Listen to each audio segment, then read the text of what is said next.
What's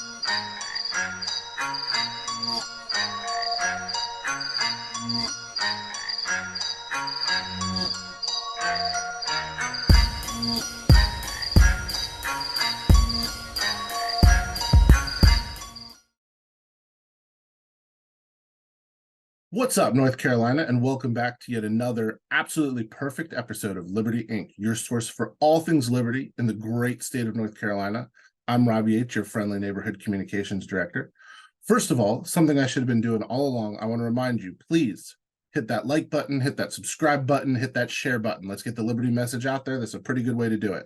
Secondly, communications@lpnc.org. If you have questions, complaints, feedback, want to be a guest, don't like a guest, want to give us some money, go check out the website, lpnc.org. The Liberty Inc. button is right on there. On today's episode, we have as our featured guest, Andy Stevens from GRNC. He is joining us to discuss all the crazy recent legislative activity. And we recorded this last week. I'm just getting it out today. So just a quick update of some of the bills we talked about, some of the changes that Andy and I discussed. Yesterday, Governor Cooper, our dear leader, signed into law 7 bills. He vetoed 3, and he declined to sign 3, but I guess they'll just become laws, by not signing. That's a thing. Anyways, the conversation is cool, really in-depth look at what's happened and what is to come in the legislature. And then at the end of this week, instead of Dub and Groo, we want to send our wishes out to Travis Groo to feel better soon. We have Dub in chair. Ryan joins, and he and William Wells discuss the sports scene in North Carolina. This is our penultimate episode. Next week is our finale. We are looking at doing some holiday things, a live episode, some special things coming up. But I hope you all have enjoyed this season, and I hope you enjoy this episode. So thank you, and rock and roll.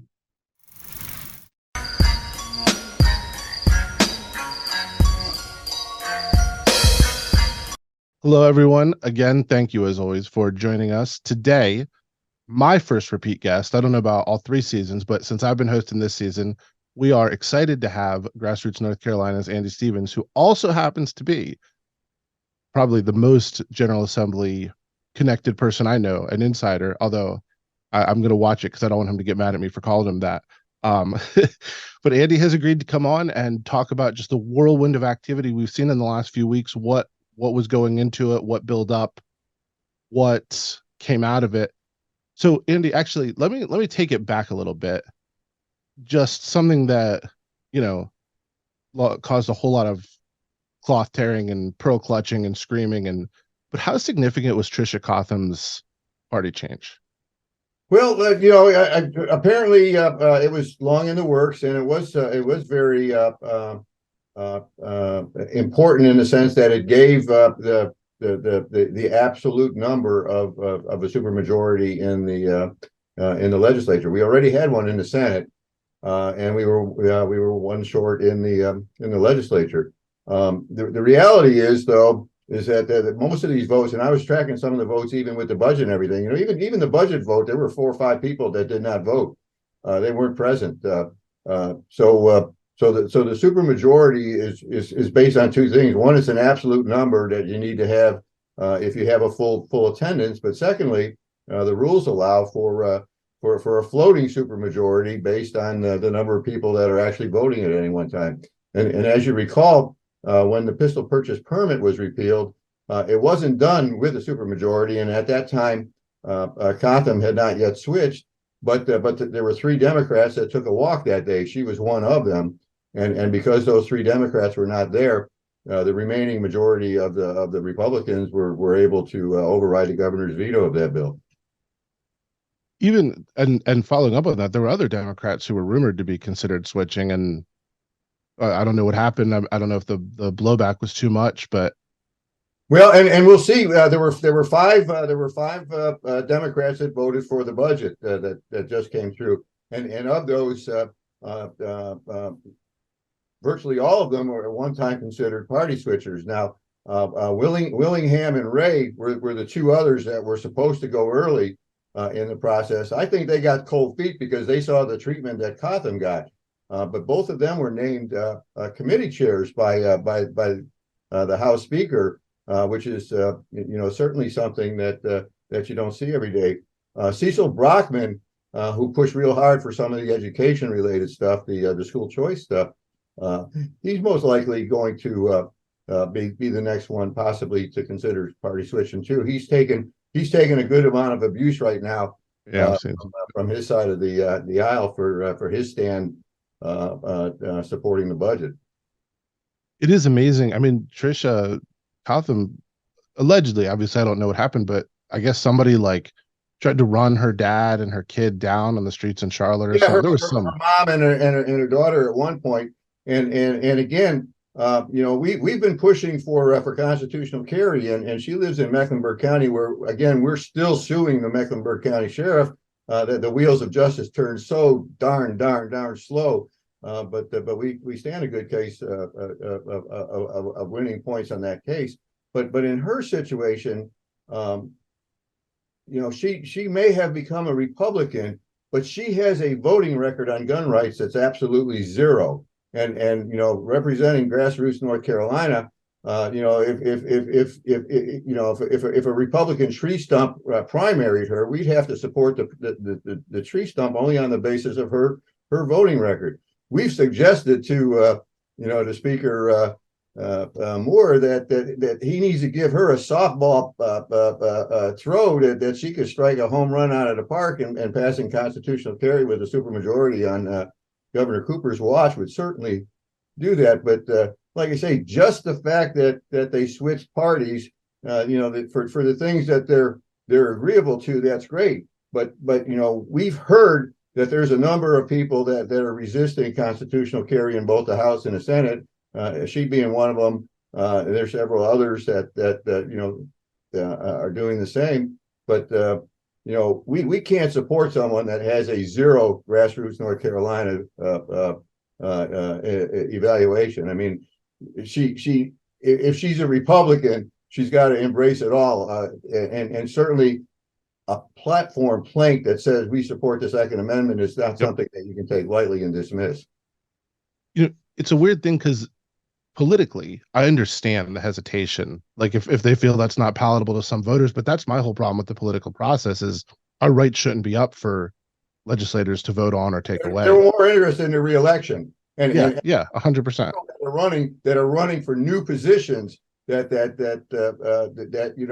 people should ask them why they didn't stand up and stand for things such as that when they're running for Congress and running for other things when they are part of the problem that aren't willing to represent the principles in the interest of getting reelected either to a current office or to a future higher office. 100%. Well, along those lines, you mentioned the budget, $30 billion budget, right, for 2 years. Took 3 months longer than it was supposed to pass. And I got to say, I'm astounded. 3 months without the extended budget being passed, and the state didn't fall apart. It didn't catch on fire. The earth didn't swallow it up.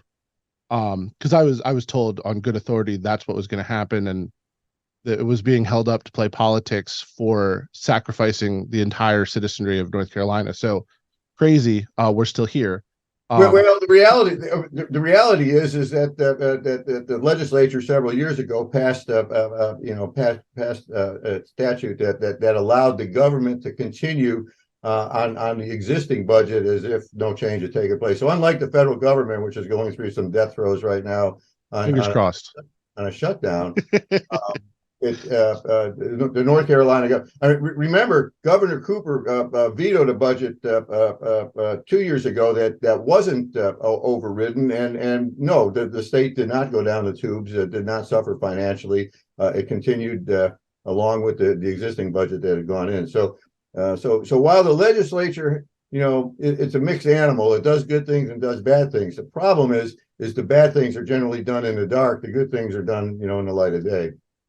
Well, okay, so I was going to jump into schools, but you mentioned things being done in the dark. So let's talk about the one that is bugging me the most. There's a provision passed as part of this budget that, to my understanding, any legislator, Senate or House, can designate a document secret, essentially, and without challenge, without it seeing the light of day, without any sort of due process around that document, it is then accepted as secret, and we can never see that document. Do I have that right? And yeah, that about sums it up from what I've read and heard about. And of course, no one takes credit for it. You know how it actually got put in place. You know, there's some speculation that you know, the paper trail leading from this casino fiasco that really was what was holding up the budget for 3 months is part of that. You know, I in the past have used the Freedom of Information Act to go after you know, local governments and things to find out information. That's basically what this is defeating. It's going to prevent anyone, you know, whether it be journalists or just in my case, just an average citizen wanting to learn more about government. They'll be able to say, well, there is no record. You know, the emails that transpired between me and company A, B, and C, you know, they don't exist for you to look at. And as you know, people on the other side of the aisle have already, you know, claimed that well, this is wrong and everything else, but not yet to this day am I aware of one single person who said that they vow that they will not take advantage of this opportunity, that they will keep and maintain their records public. So it's one of these things that, you know, it's a backroom deal that was injected, and there's other backroom deals that have taken place this whole legislative session, and some of it is concerning gun rights. There are two things in particular: the Lautenberg Amendment that makes the misdemeanor crime of assault on a female a permanent gun prohibition, was secretly trying to get into about 4 pieces of legislation that we at GRNC were trying to fight as we came across them. But ultimately, they snuck it in stuff that we didn't know about till after it got done. So while we did see some good things done in the legislature concerning gun rights this year, two bad things happened. One is the Lautenberg Amendment, which basically makes a misdemeanor offense now a permanent prohibition for gun ownership, and secondly, they also injected here recently in a health related bill run by Senator Joyce Craywick, a provision that will allow law enforcement organizations to destroy firearms that come into their possession from various reasons, and we have long fought against any type of firearms destruction type things, because, you know, we're taxpayers and firearms are expensive, and some of these firearms can be returned to the market. They're not evil in and of themselves. They don't have souls, and they're not evil beings. They are tools. They are investments. Some of them are quite valuable if they have a history behind them, and you know, to simply destroy them because we just don't like firearms just seems to be a bad thing. But those were snuck into pieces of legislation that were not pertinent to that legislation by people, again, in some cases, who are unwilling to admit their ownership of such actions. And that's disconcerting when people sneak things into the legislature and they do it despite the pushback that we give them as the voting public.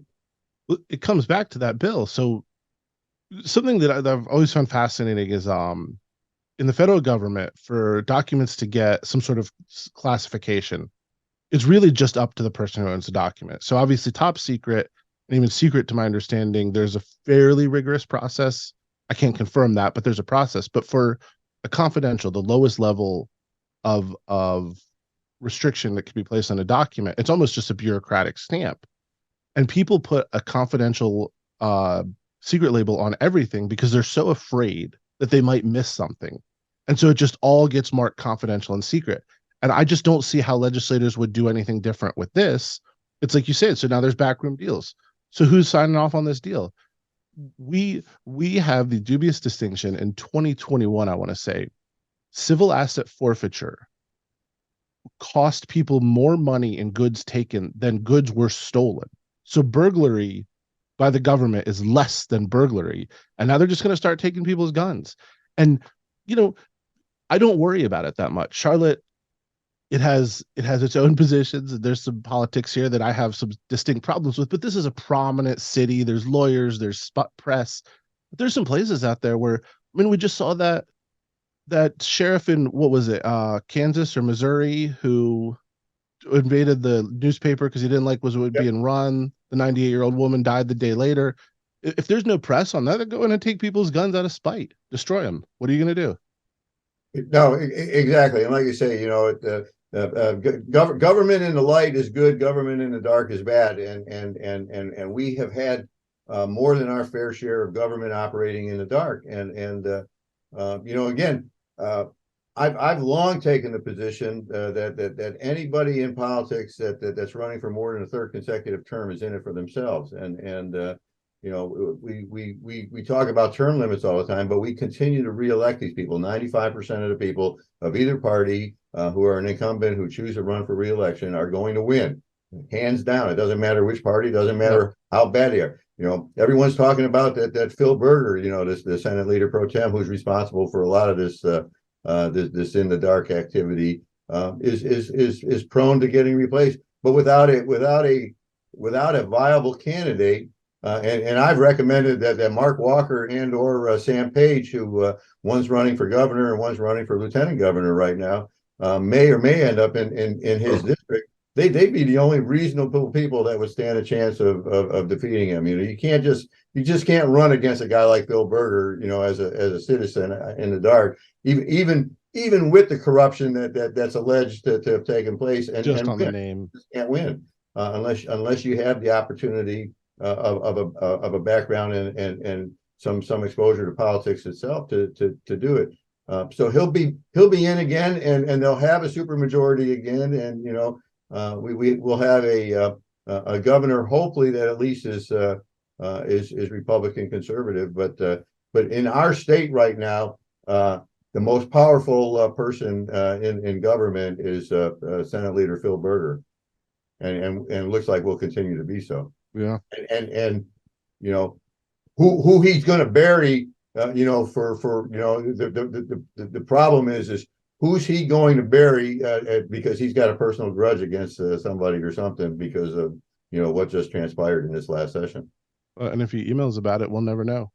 Exactly, and everyone else will be afraid to tell us, and the document trail will be lost. Yep. It is.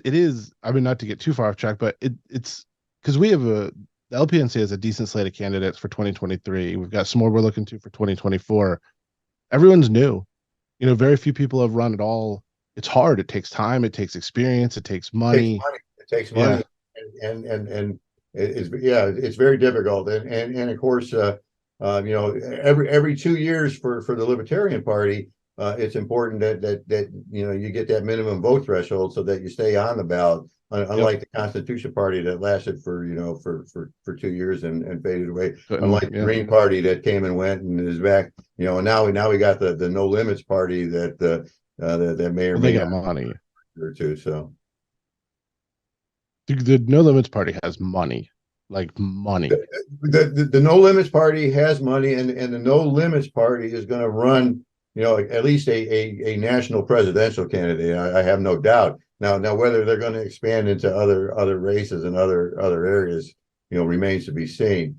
It's the old mayor of Charlotte and then governor. Oh my God, I went to grad school with his niece, and I can't think of his name now. Yeah, I'm trying to think. The national co-leaders, but yeah, Pat McCrory, of course. There it is. Yeah. Yeah. Pat McCrory is a prominent name in that. I don't think he's planning to run for any office under the label, but he's making the push. He's acting as a backer and a pusher on it. Of course, he was a modern urban rhino Republican and out of touch with the party. He was hoping that Trump would throw him some kibble somewhere along the way, and it didn't happen. Now he's rejected the whole system, and he's got himself a radio gig though, so he gets to. He's doing all right. The radio gig gives him exposure again. It gives him exposure that he otherwise wouldn't have. I mean, he'd be a name lost in history if it weren't for that. So let's pivot a little bit away from some of the down stuff and look at some of the positives. And one, I will say personally, I'm against vouchers, I'm against school choice, but I'm against public schools. So I'm fine with distributing the money to students, have micro schools, They can get the education, but the entire concept of a government mandated anything, I'm going to be against. But there are a lot of libertarians and a lot of people in North Carolina who are very happy with this recent iteration of school choice in North Carolina. Oh, absolutely. And, I mean, the school choice issue, really came to a head when all the social engineering started to take place in the schools, where they started teaching, things beyond reading, writing, and arithmetic, and getting into social agendas. And then you look also at the increase in the bureaucracy of It's outrageous. And that's where all the money goes. And then they, and then they want to talk about, well, teachers deserve more pay and this, that, and everything else. And that's well and good if they're doing their job and they're Good actually teachers do. kids. And they want to do away with standardization testing. They want to do away with any results monitoring. They don't want to pay for performance. They just want to pay for tenure and being. If you're a 30-year teacher, you're doing a job that the three-year teachers should be doing just as well, which is teaching kids. And in the public sector, there aren't many jobs that pay in the public sector just for being around and being and sticking it out. You're paid to do a job, and these pay steps and things are anomaly of government that just pays for you to hang around. My experience has been some of these 30-year-old teachers, that have been around are jaded by the system, and they find ways not to actually do anything. We'll see Almost how certainly. it works out. Here locally, where I live, we have a school system that's in decline. Now we have a declining student base and everything. We have been maintaining too many schools for too long, and now they're going through the death throes of having to close some schools. At the same time that this new voucher system is going to go in effect, and it remains to be seen how many kids are going to leave the public school system with a voucher that now gives them the opportunity to actually make that Go to a good school. done before. You mentioned the social engineering. One of the things that's craziest to me is we hear all this stuff about DEI. So it's like, all right, there are populations that are underserved, marginalized, whatever word you want to use. We want to help them. Okay, that sounds fine and noble. So help. Don't get rid of test scores. Don't drag people down. Give them opportunity. Bring opportunity. And I really think it's more poverty than anything. So give people who don't have money opportunity and watch what they do with it. In Charlotte, in particular, and I get worked up about this because it's disgusting what we do to our students. 30% are reading on grade level at the end of third grade. 13% of Black and Hispanic students on grade level at the end of third grade. And they want to talk to me about DEI, like, you can miss me with that.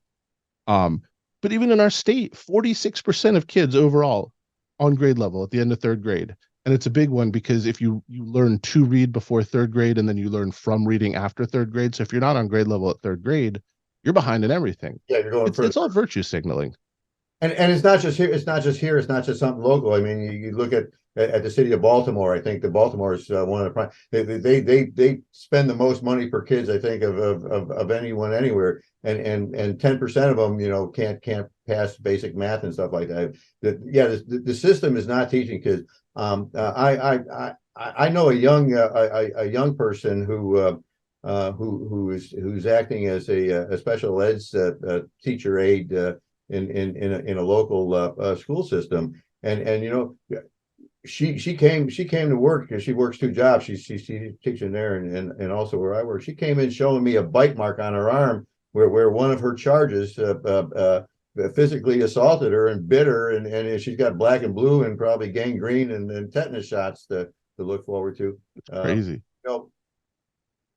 And also Forsyth, Winston Salem schools again, which is right down my neck of the woods, right across the road from me here practically. They're talking about suspension levels and stuff. We have kids in schools because we want seat rent.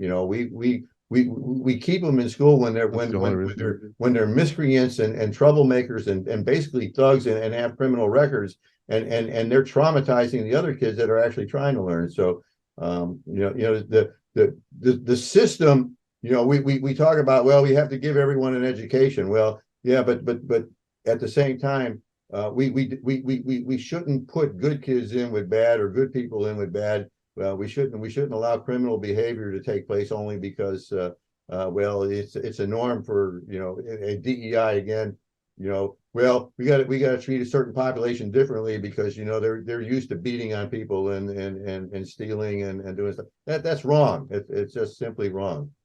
It's unfair to those kids. It's unfair to the rest of the kids that are actually trying to learn. It's unfair to the parents of those kids that are trying to do it. You know, a lot of responsibility starts, you know, with the family. I mean, you All of it really generated a kid, you know, you have some responsibility in that person's, you know, growth and maturation. And you know, we tend to dismiss that because you know these parents in many cases are not being held responsible for seeing to it that, you know, that their children develop appropriately. It's the whole top-down education thing too. It's here's the levels you have to be at, and we will drop our standards so that everyone's at that level. So kids who do well aren't rewarded for it. And then because there are kids who are just going to be bad, and that's one thing. But there's other kids who get pulled into trouble because they're bored or they're in overcrowded classrooms or they're being asked to do they're not being challenged. Yeah. So you got the exceptional kids that you no longer have an AP program for and everything. And then what's worse is then, like I say, and going along the social engineering thing, then they just promote them regardless to keep them with their age group. So it's like you say, a kid that can't read at third grade needs to stay at a third grade type of. It shouldn't be graduating high school. But they move them through fourth and fifth and sixth and eighth, and then move them into middle school and into high school. It's crazy. I mean, the system is not teaching kids what they need to teach them, and we'll see if this voucher system, you know, shows a change in that, because you know what will probably happen is we will see certain numbers of kids actually do better that make that transition. Unfortunately, what that's going to mean, though, is that the professional school system or the traditional school system is going to continue to look worse and worse and worse, and they're going to continue to beg for money, which money is not the solution to the problem that they're trying to find. This is why I want to get rid of public schools, because then those bad schools would just wither and die. Well, again, a private school that's not going to do a good job is going to go out of business. The public is, like you say, is maintained forever. And maintained at a cost that's prohibitive. So cost is prohibitive. Pivot one more time. Well, we'll pivot a couple more times, but let's jump into like the one that I'm waiting for, the Lifetime movie, the casinos. What happened there? Because I was reading it and I was like, are these tabloids? This is crazy. Well, you know, I mean, the casino thing just rose up out of the muck, you know, all of a sudden that you know, and these 4 opportunity zones that they were going to create, and then in the latest iteration of what they were going to generate, I don't know if you actually read that, you know, they didn't tell you the 4 counties or 5 counties that they were going to put it in. They put in some kind of gobbledygook that said that you had to be within 90 miles of a regional airport that did this and that and everything else. And I mean, if you actually read the description of where these zones were going to be, you as a person could not figure out where these were going to take place. Which is on purpose. You know, why was it done that way? Why was it done? You know, and again, there's now you know, developing evidence that the local county commissions and planning commissions received advanced secret notice that they, you know, that they did not properly disclose when they did rezonings and things, you know, months ago, in preparation for this stuff all to be a done deal. I mean, it's only because, you know, people got tired of the BS and stood up and started complaining and started actually, you know, getting in front of their local elected representatives and stuff, where we were able to put a stop to this, because you know, I mean, as soon as we found out what was happening, I mean, people said, no, this is not right. And you know, Phil Berger was continuing to drive the hammer, you know, in the back rooms, apparently, to make this happen. There is no reason that this budget should have gone on until almost October, solely on the basis of trying to put something in that would reward, create these economic opportunity zones and reward some people who secretly had advanced knowledge and made all the right moves to be positioned to take advantage of this stuff. It's absolutely disgusting when you think about it that a handful of people and out-of-state money was able to drive this thing almost to the point of completion. I think there's two things. One, it's crazy that they tie the budget to this stuff. If you're going to pass legislation, pass legislation. If you're going to fund things. You don't hold it hostage because you're trying to get this sweetheart deal. The other thing that was just mind-blowing to me, it's like, you're right, this came out of nowhere. But like it didn't. There's no way this actually came out of nowhere. People knew about this for a little while, but it was this top-down, like, we're going to put casinos here, and this is what we're going with. Because I feel like people can determine if they want a casino. See, I would love one, right? I'll put one in my backyard if I can. My wife would hate it. We'd go broke in like 2 days.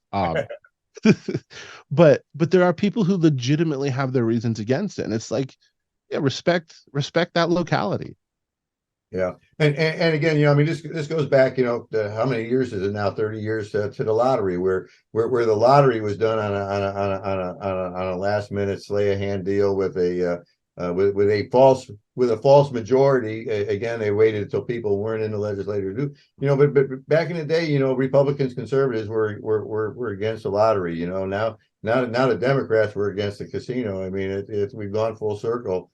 It's crazy, but the problem is and we talk about it. There's a uniparty out there to a certain extent, and like I say, these incumbents get bought and paid for. And I hate to say that, but if they're in after their third term, they're in it for themselves. They've been bought and paid for. They're not, they're not in it to do a good job for the public or to do the right thing. Because if they did, sometimes they would do something that would cause their dismissal. And that would be a good thing. But the bad thing is like I say, after the third term, they've been bought and paid for, and now that investment is paying off. That's why when I decided back when I was younger that I was going to run for office, I always made a point that I would serve no more than 2 terms, because I wouldn't be there long enough to be bought and then to be invested in and be able to pay off, because you can't do anything in your first 2 terms that's going to allow someone that bought you off to get their return on their investment. It's something I've talked about on this podcast before too, but it blows my mind when someone is paid a compliment on like a news, like a talking head show or something. It's like, hey, she's a good politician. That should be the worst insult, because that means what you're good at is a popularity contest.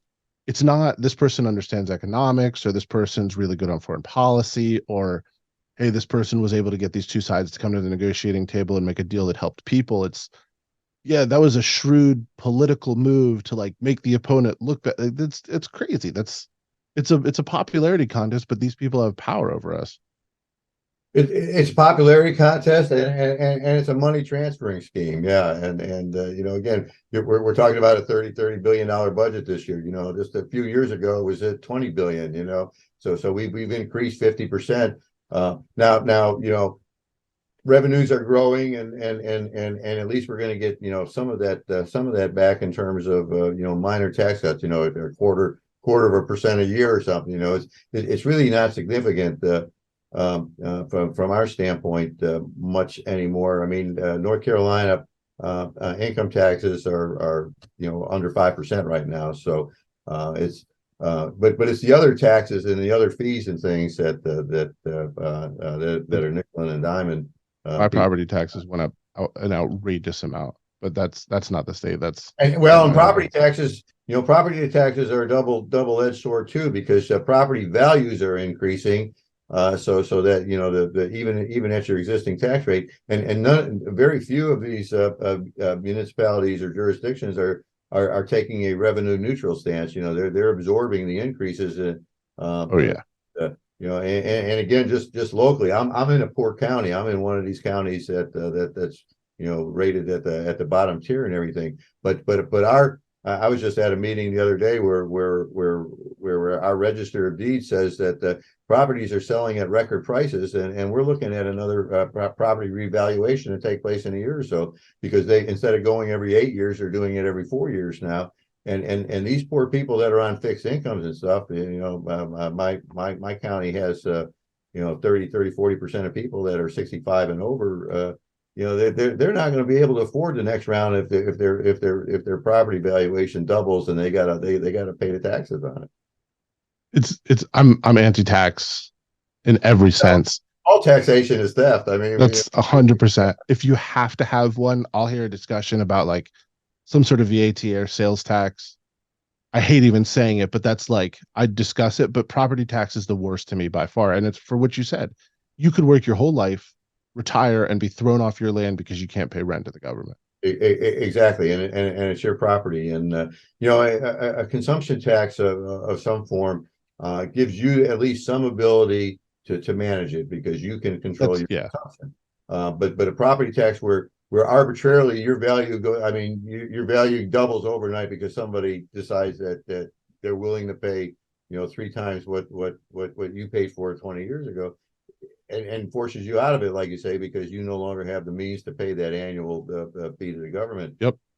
We do need property tax reform. That would probably be the biggest area of government where libertarians and other folks could make a stand, because people are unable to pay the rent if they're renting. They're unable to afford a mortgage now because interest rates are back at 7% and these higher prices. But people that have done the right thing and paid their bills and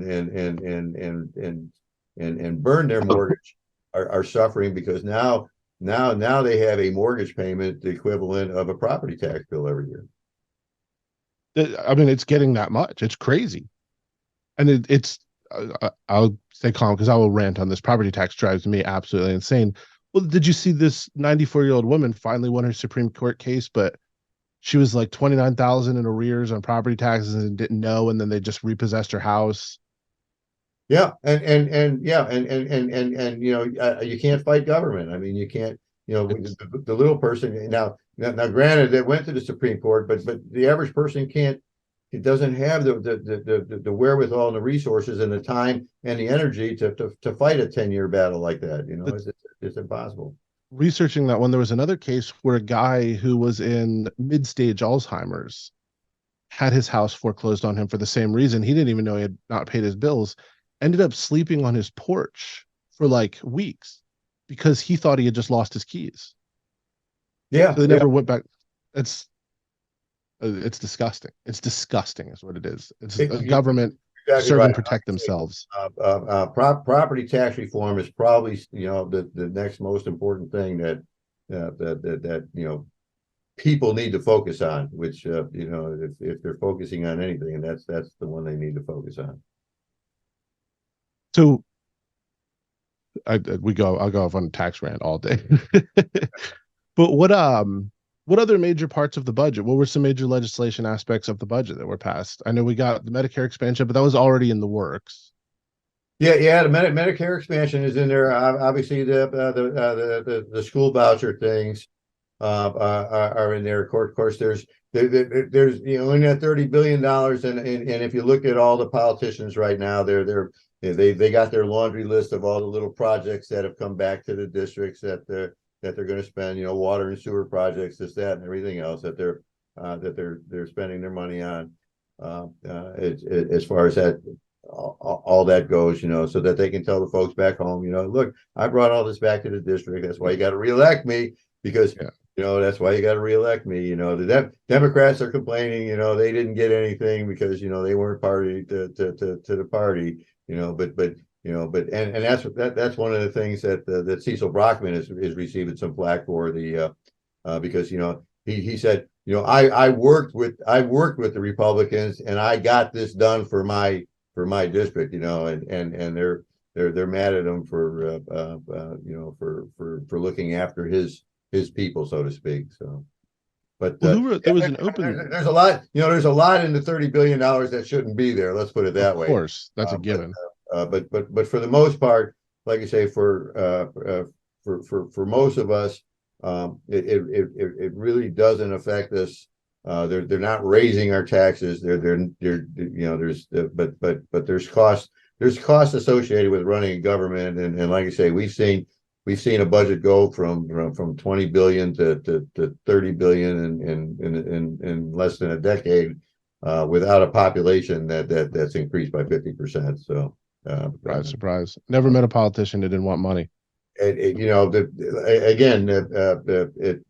growth of government, the government is too big, and you know, but other policy things that have taken place. You know, again, they've limited more powers of the governor.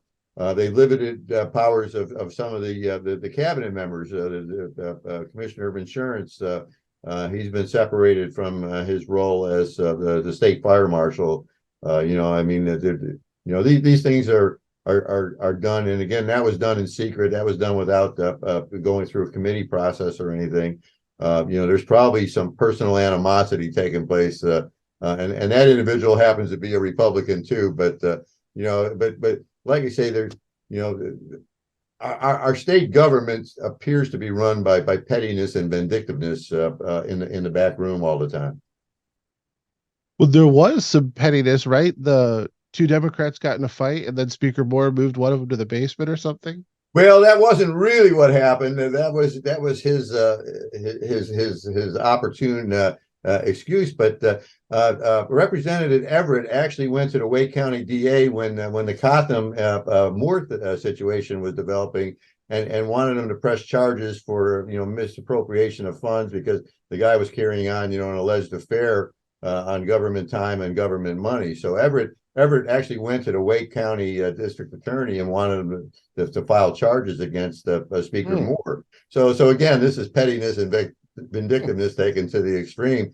You know, apparently I was worried that they put his LA in the office too, but apparently the LA got to stay in the existing office, and they just moved actually the representative himself down to the laundry closet or something. But I mean, I shouldn't laugh at it. And it was done. If you read Moore's official letter and everything, I mean, this is like I say, you know, as petty as it comes. Not grown adult behavior on matters such as this, but you know, it's not even good for a laugh. I mean, like I say, as someone that wants government to be responsible and everything, I mean,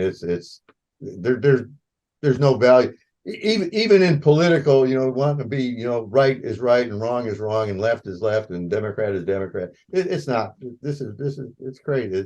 There's no place for it. I mean, I have no words for it. To me, it confirms what's reality. It's abuse. It's abuse of the system. It's being able to use power indiscriminately for your own good. And again, that's why I say, when you're a career politician in for more than your third term, you're in it for yourself. He didn't do this for the benefit of the people in North Carolina. He did it because he just had a burr up his butt with Representative Everett. Absolutely. The actions that he took.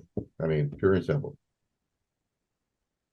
So a lot happened in the legislature this year too, and we've covered some of it in the podcast, but what do we have on deck? What's coming up? Well, really nothing at this point other than redistricting. I mean, they may sneak a few other things in at the last minute. They're still doing some election reform stuff, I think, that just went to Cooper, and they'll have to probably do an override vote because I'm sure he'll be. I mean, I think a new voter ID law passed today. Well, yeah, still related to the voter ID stuff, just some peripheral election reform stuff. But redistricting is the next big thing. I mean, obviously, looking down the road in December, we have filing for next year's presidential through federal through state, local elected offices. So we're going to have an early primary season. It's going to start in December. People have to decide you know, what office they're going to run for and everything. But for many of these people, you're not sure yet what you should run for, because if it's a district based on a location, we have to wait for redistricting at both the congressional and and the state legislative levels to find out what district you're going to be in. I mean, there's going to be some changes, and it's going to be gerrymandered to a point that it should improve Republican or prospects. There's a couple of Democrats in congressional seats that are probably looking to be evicted because of the way that they're going to be changed. Jeff Jackson, Kathy Manning, perhaps in Guilford County, as far as that goes, but also all the House and Senate legislative seats. So for folks looking to run for office, they're going to have a short window because they don't know for sure if they're going to be in the right district until this takes place. And hopefully they'll do it quickly and it'll be done mid-October. But their history this year has been to drag things out. So they may not have final districts until the day filing opens on December 5th or whenever it is. Do you think the redistricting? Because I suspect they will come out I'm not thinking mid-October, but I think there's going to be court challenges. Well, there always will be court challenges, but the federal courts are going to stand. I mean, there may be a federal judge that there's always a willing federal judge in Wake County or something that's willing to take up the thing. But the big sea change was the election of Supreme Court justices in this last election that gave that took a Democrat majority and turned it into a Republican majority. If you recall, a couple of these election cases were rushed through by the Democrats, in the month before they lost their tenure to make these last decisions, and they're now being reversed. So the lawsuits won't find a happy home and a willing ear in the state courts going forward. And we'll have to see if the federal courts have tired of the process. It'll probably depend to some degree. And guaranteed, as soon as the districts are set, guaranteed, the sue till blue folks will sue again till it's blue, or die trying. Absolutely. And I think a lot of it will depend on how significant the changes are, because the changes are going to take at least 2 Democrats out of the House and may make it possible for true supermajorities in the legislature where we don't have to worry about just being at the supermajority level. I mean, the difference of 2 or 3 line drawings can give us absolute supermajorities in the legislature. So it's not big changes that need to take place. It's going to be tweaked data. And again, this new statute that allows them to hide their work. Remember, there was a lot in those lawsuits that went on the redistricting the last time around. There was about a lot of evidence discovery about how these districts were drawn, and now all that is going to be top secret. Guess what? You don't get to know anymore. So all these engineered drawings are going to be presented as a done deal, and the evidentiary trail is going to have been lost. So that's probably the other significant reason why that snuck in. It wasn't so much the casino thing, although I'm sure that was part of it, but it's also going to immensely help hide the fact of how this redistricting actually was accomplished this time around. Do you think that this secrecy law will get court challenged? Oh yeah. Well, there's no court challenge to it. I mean, I think some of the journalists are going to try to sue, but again, it's hard to fight a battle that where you don't have, unless you got a mole in there that can find a smoking gun or something. It's going to be hard. It's weird constitutionally, and I abhor this law in every way. But constitutionally, I'm personally, kind of expecting that maybe some mole in the bill drafting office that decides. I can't imagine that these people are sworn to secrecy that actually do the actual grunt work of creating this 68-page document. Somebody had to draft it. Somebody had to be told, put this in there. I mean, it didn't happen through AI. There was a person in Raleigh in an office in bill drafting that was told, write this language, and he, she, or it,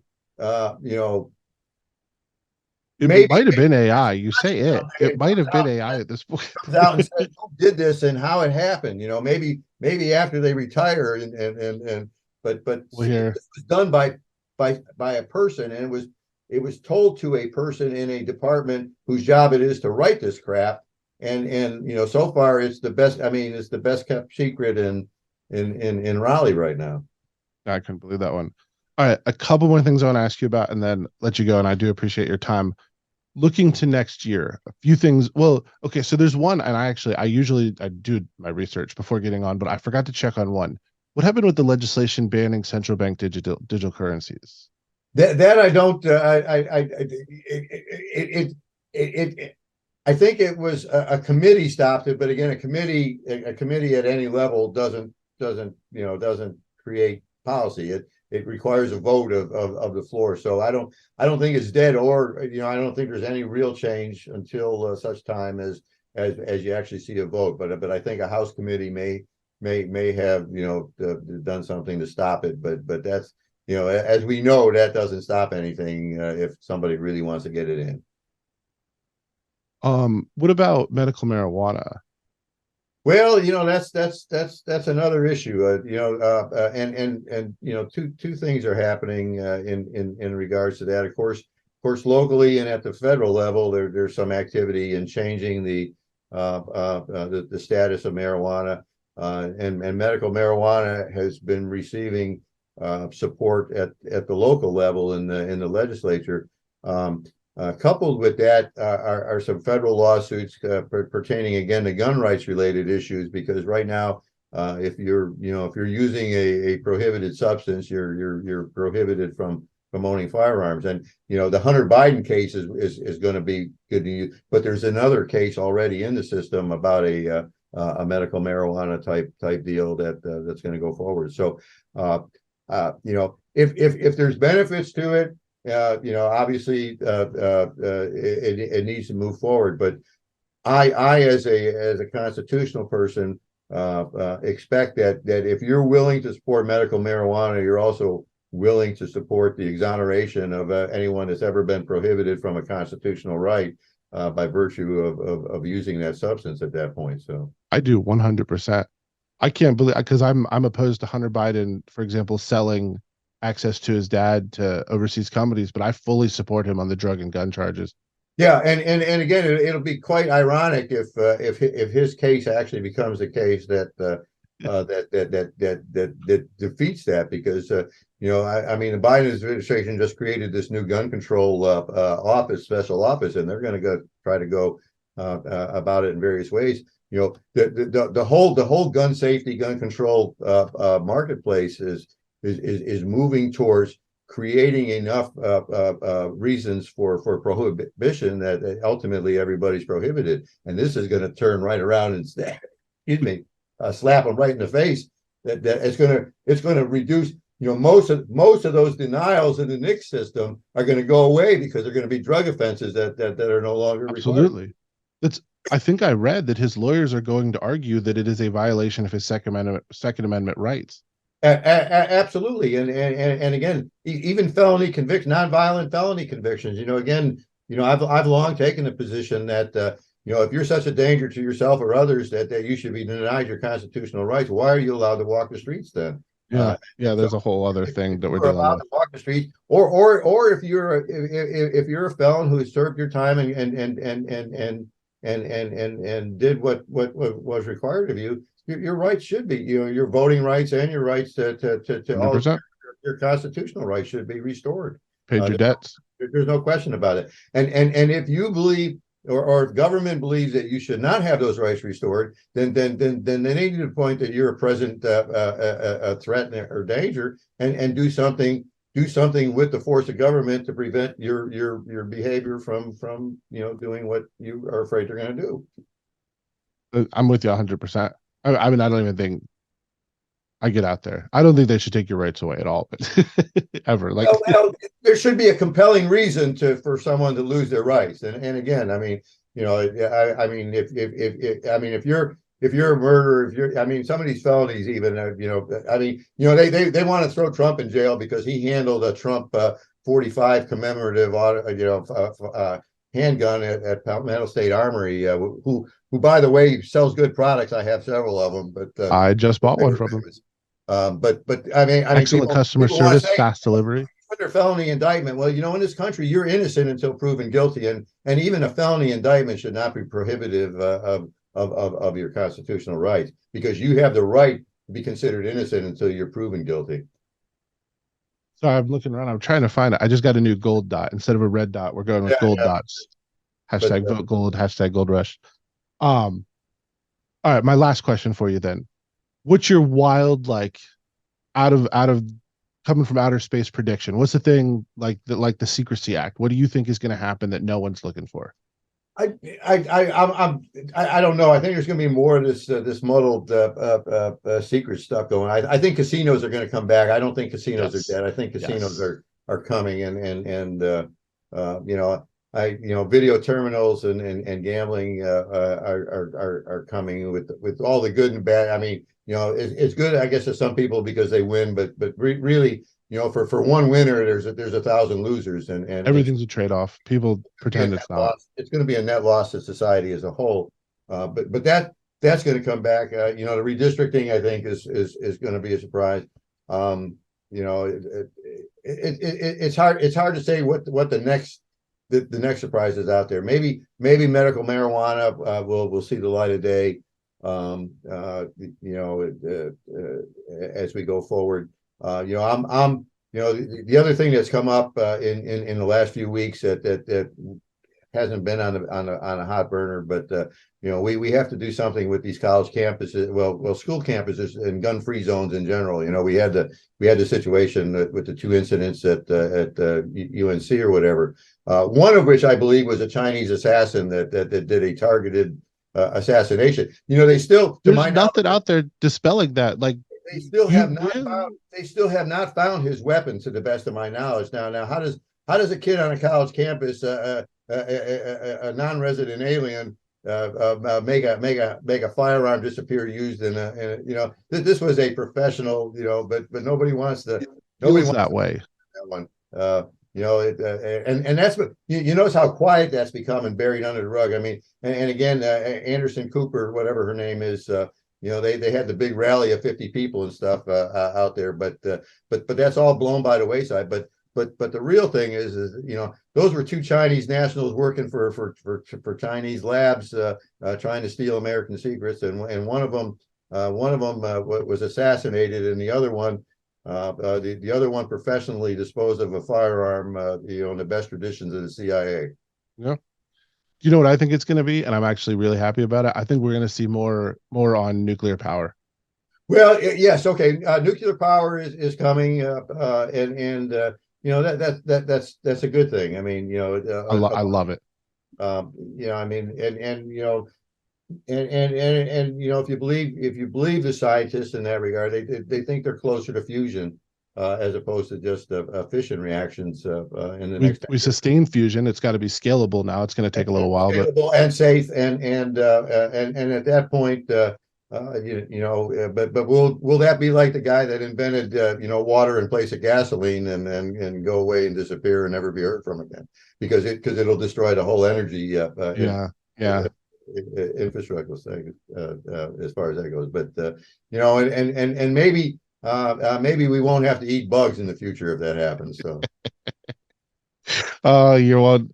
I could actually probably use a few bugs, but I would probably lose some weight if I had to start eating bugs. So either way, it's probably a plus. So. Well, hey, Andy, I love having you on here. Thank you so much for your time. I really appreciate the update. Great discussion. It was just such a whirlwind last couple of weeks too. It's good to like get the sit down and okay, here's what happened. Very good. And you know, when we get closer to filing in December and stuff, like I said, be interesting to see who the candidates are. And again, I'm very interested on I am a regular paying contributor to the Libertarian Party in North Really Carolina, by appreciate the it way. immensely. I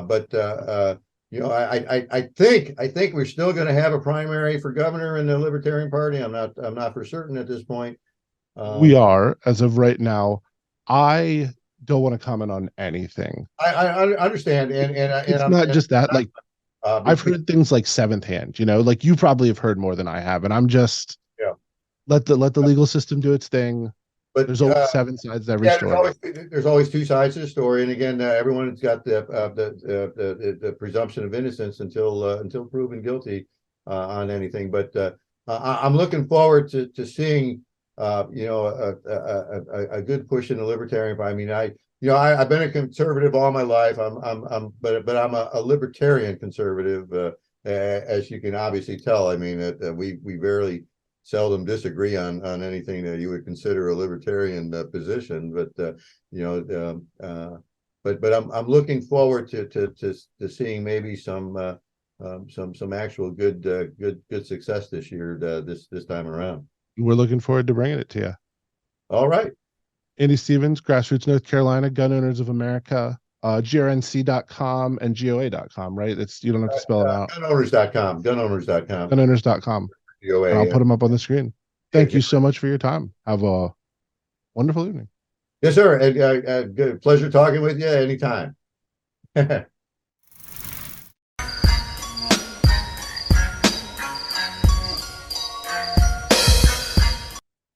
there, y'all. It is me, Dub Dub, and tonight we don't have Groo with us, so instead it'll be Dub Dub NC, meaning Dub Dub and the chair.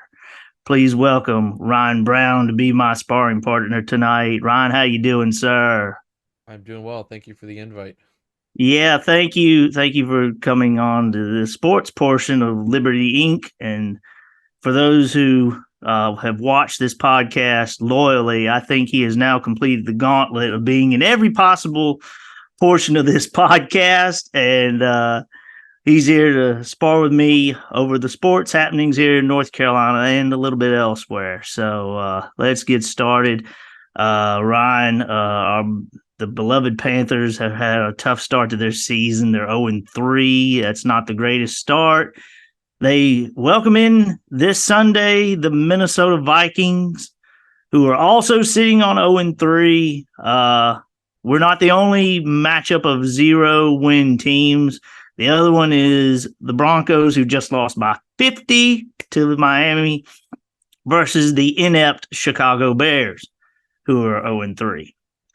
But somebody, hopefully, will have one win out of the 4 of those teams after this Sunday, unless both games end in a tie. So let's not root for that. But Bryce Young has been cleared to return to action, and Frank Reich has already said Bryce Young will return as starter for the football team. We'll see if he learned anything from being on the sidelines for a week, resting his ankle up after Dalton, marched the team down the field for 27 points, the best he could do. And, they came up 10 points short in that game. But, things are looking up. Minnesota doesn't have that great of a defense, as we all know. And, it could be a shootout, so for all we know. So we'll find out this Sunday. And we'll see, or else it could be a very long season. It is a very good possibility. The next 2 games after that are Miami and Detroit. So there is a very stark possibility they could be 0-6 heading into the bye in week 7. And there I would love to see how the Tepper Sports Group responds to an 0-6 team going into the bye, who they will fire, if they fire anyone, because I know Tepper is a trigger-happy person. So he may choose to fire someone, maybe in the front office, and just completely start afresh with everything. But we'll find out. Do you think 0-3 is a bad start to the season? Then hate to be an 0-6 going into the bye. So. Yeah, that's twice as bad. Yeah, so yeah, Being from North Carolina my entire life, you'd expect me to root for the Panthers, and I root for the Panthers, but they're not my team. My team is the now LA Rams. So I inherited that from my father back when they were the LA Rams.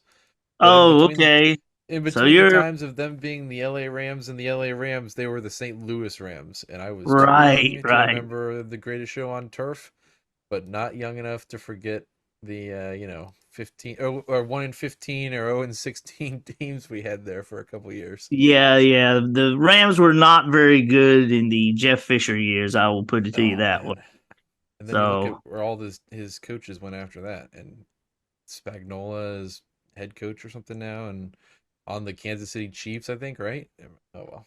yeah, he's the coordinator out there in Oh Kansas yeah. City now. So and doing well for himself, but he was one of those guys who's pretty much proved he was just a very good coordinator, not cut out to be a head coach. Then there are Yeah. guys like that all around the NFL, and you know it's good to see people still landing on their feet. Not totally shunned out of the league, save a Absolutely. certain ex-coach that now coaches Nebraska. So anyway, on to other Charlotte happenings. The soccer season is winding down for Charlotte FC, and they are mired in 13th place. They can't seem to get out of their own way. They keep drawing games, and that is just not, in those terms, winning football either. And for this to happen in a second-year team when a first-year team of St. Louis is going to the playoffs. They have already clinched a berth. They didn't wait till the last minute to clinch a berth. They are already in the dance, and we're nowhere close. I mean, we're not mathematically eliminated, but the way their form has been over the last 5 games, they really don't deserve a playoff berth, not even to the play-in game. So I would rather them just not make it, and again, going back to the whole Tepper Sports Group, clean house. Obviously, 2 years of running in place is not a good start trying to build a fan base.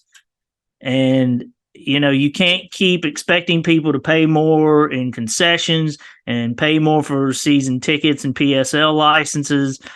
And, they won't stand for it too long, and you're going to lose your casual fan base, and you may lose some of the diehards who are just like, I don't know why I spend my time dressing up and losing my voice, 2 to 3 times a week for Win 9 losing games a season. football. Hmm? To win 9 games a season. Yeah, and in a 36 game season,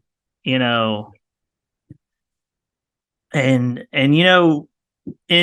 anywhere else in soccer, your home field is where you should win the most, and that just not has happened. They've in leads given up where they've either lost or drawn, they would be in like 4th place in the Eastern Conference, because that's always 2 points given up if you fall back from a lead to a draw, or 3 points given up if you fall back from a lead to a loss. And it's just been so frustrating. And to be full disclosure, I had season tickets last year, and due to financial situations and job situations, I decided not to renew because I couldn't guarantee I could be down there for 30 games. And it's much harder to sell a single ticket than it is to sell a pair of tickets or a 3-pack or 4-pack. And I just thought it wasn't worth the investment. And it was just a fortuitous thing that they had a poor season, and it looked like I was a smart fan and decided not to attend any, but it was just coincidental timing. That's all. So Maybe you needed a couple more people like you to step in. If a couple more people like you get season tickets, then you push them over that level.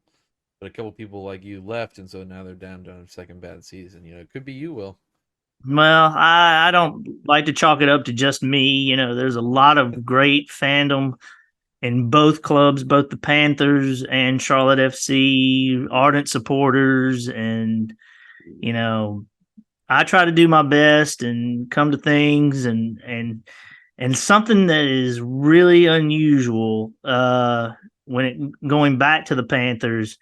When I went to the Monday night game a couple weeks ago and they lost to the New Orleans Saints, I've now dropped to 0-7 since my return to North Carolina going to Panther games, which is a dubious record.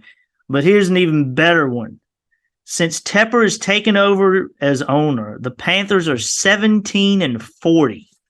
Oof. That's And pretty good. that includes last year's 7-10 record.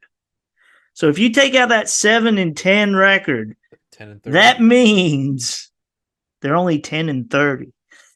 Yeah. Excuse me. That's pretty rough. So I've never actually been to I've been to that stadium before to watch a game of football, but I have never watched the Panthers there, and I've never watched Charlotte FC there. Weird. Who did you watch? The game of football I went, it was 2012 maybe, Mm-hmm. and it was Chelsea FC from England came in and played someone. It might have been Juventus, and the Okay. coach at the time was it was Real Madrid. It don't matter. Anyways, the coach at the time was Jose Mourinho, who's my favorite coach, and Oh yeah, he's a great master you'll of love this football. stat. He, for a stretch, had something like 150 games at home where he didn't lose, and then ended That's up losing one of insane. them. But he That's just like John Wooden numbers there. yeah, that's it was something like 100 games in a row maybe, but it was that's how the Charlotte team should be. You know, you should at least have your home field advantage a little bit. Maybe that's unrealistic for a second year Excuse me. team, but that's probably a good goal for them. Mm-hmm. So, And yeah. you see things like this, near where you're at, of course, the NC Courage are playing well. They just won their little midseason tournament here recently. And, that is, they keep racking up trophies. The ladies do well, but then again, there's a tradition of that in North Carolina. North Carolina women's soccer players do well. So it sounds like you know who a couple of them are. yeah, well, of course, the captain of the team, Denise O'Sullivan, who played for the Irish women's team in this year's World Cup. She is a great leader. They had a lot of losses. They lost Lynn Williams out west, and it was just they lost Dabinia as well, and they could have looked at themselves and looked real down and said, we're not gonna be good, but they've really stuck together. And like I said, she's proven her worth as a ladies captain and really brought that team together to come back up in the ranks. Yep. So, okay, I got a question. Mm-hmm. This is about a team that does well in North Carolina as well. It's getting around time for the fair. You can volunteer to help table the event if you'd like. So I know that means that hockey is coming around. So Yes. what's the deal with that? What do we got coming up? Well, we have the Hurricanes coming up, and a lot of pundits have them in their at least Final Four for the Stanley Cup, if not final selection or even selection as the champion. But, you don't want to get too ahead of yourselves. And, Tony D'Angelo, as came back, and, Sebastian Aho got his Been around for a while. extension, and it looks like Andrei Svechnikov looks like he is on track to start the season from his devastating knee injury, which would be amazing. That was what was that, like just before the playoffs, or was it first round of playoffs? It was first round of the playoffs, round, second second game game of or the first something. round of the playoffs, and for him to come back, not even 6 months later, hockey ready would be sort of like, if you remember Adrian Peterson. Yep. When he blew his knee out during the NFL playoffs and came back 9 months later, when and he was in shocked the world by Minnesota? running for 2,000 yards. Was that when he was in Minnesota or before he went to That Minnesota? was when he was in Minnesota. Yeah. Yeah, come So full circle. yeah. Yeah. And so, it's things to look forward to. And also, the Charlotte Hornets are getting ready to start their training camp. And it's going to be an interesting time. They lost Oubre to Philadelphia. They re-signed Miles Bridges, which, if you have been following his situation, was an unfortunate incident, and a lot of fans did not want him back because of that situation.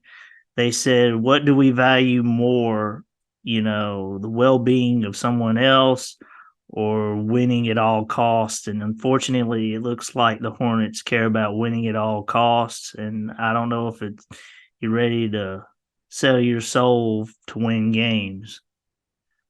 And I don't know what they will look like. They didn't have a great year last year. If I had to guess, just making the play-in games would be a success, I think, this year, because at one point they were as high as 6th, but they got mired in a losing streak and people got hurt, and you don't want to blame injuries, but when your bench is thin, but when your bench is thin, you can't really go anywhere else.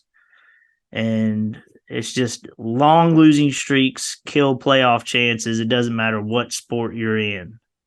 Yep. And that's about what the roundup is. And that's about what's all going on in North Carolina right now that I can reckon, except for college football. And the North Carolina Tar Heels are 4-0, which has not happened since the last time Mac Brown coached the team in the 90s. And I'll say there's another first happening in the state, too. Do you know what that is? What is that, sir? College game day is going to Duke University.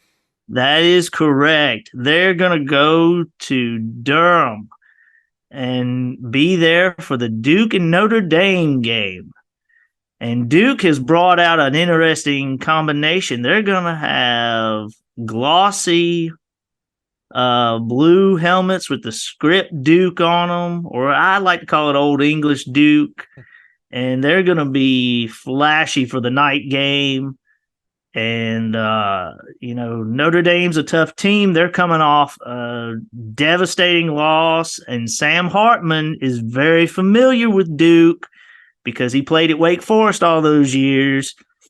So we'll see what Mike Elko has dialed up in his bag of tricks for his players to run versus Notre Dame. Yeah, I was going to say, I don't think my Appalachian State is doing too bad this year. But and also tonight, actually, while we're recording this, North Carolina State is playing Louisville. And currently, they're sitting in the third quarter with about 12 minutes to go, and State has a 10-0 lead. So there you go. If you comment on the podcast with the exact timestamp we're recording, then I don't know, you get a free sticker or magnet. And but I don't know how well the 49ers have done in Charlotte. I don't know how well, and I have to plead ignorance on Western Carolina, but I shouldn't have to plead ignorance because those are our mountain rivals, because I'm a proud UNC Asheville alumnus, and our rivals are Western Carolina and Winthrop up in Rock Hill. So, well, where I was going with my App State is that we played UNC earlier this year, and let me tell you, that was an amazing game. Yeah, and we just couldn't quite finish it out. But man, and with all the conference realignment, I was one of those that was like, we sold our basketball soul in the Atlantic Coast Conference. And to me, I think two great schools that would have worked in the Atlantic Coast Conference, and I'm talking about in the old days, if we knew this was going to come around, App and ECU. Because both App and ECU have historically played and beat Atlantic Coast Conference teams. Yep. And they would have been great additions to the conference, at least football wise. I think App State we beat UNC, and then I think we had lost 2 games within a touchdown of each other. Yeah, and one in overtime, which was this year's game. And so, right. And I think there's another one where there's like 1 million points scored in the fourth quarter, But yeah, if we're gonna have the ACC get teams from the West Coast, I mean, come on, put my App State Mountaineers in there. Yeah, and it's a challenge. And if you want to bring any other teams in, you can bring in Old Dominion, who seems to always have Virginia Tech and Virginia's number up there in that state. And it's just amazing what has occurred in the last 2 months. So it really boggles the mind. But then again, we all know football is king. And what does football drive? Money. So, and do you have anything you want to add, Sir Ryan? I was gonna say, you know way more about sports than me. I think I've stretched the knowledge of my sports in the state. I do know the one joke I got is that we're now the All Coast Conference. So yes, and I've been saying the same thing, and that's the way it should be, in my opinion. The acronym still works. Yep. And before we leave tonight, both Ryan and I follow baseball teams. Of course, we have no Major League Baseball teams here in North Carolina. We should. But he, of course, is a Los Angeles Angels of Anaheim fan. And I am a bewildered Colorado Rockies fan. I have been since 1993. And this year, the Colorado Rockies dubiously lost 100 games for the first time in their franchise history. And that is the probably lowest point in their franchise history up to this moment. And your team, Ryan, decided to have the 2 biggest superstars in baseball and yet again failed to make the playoffs.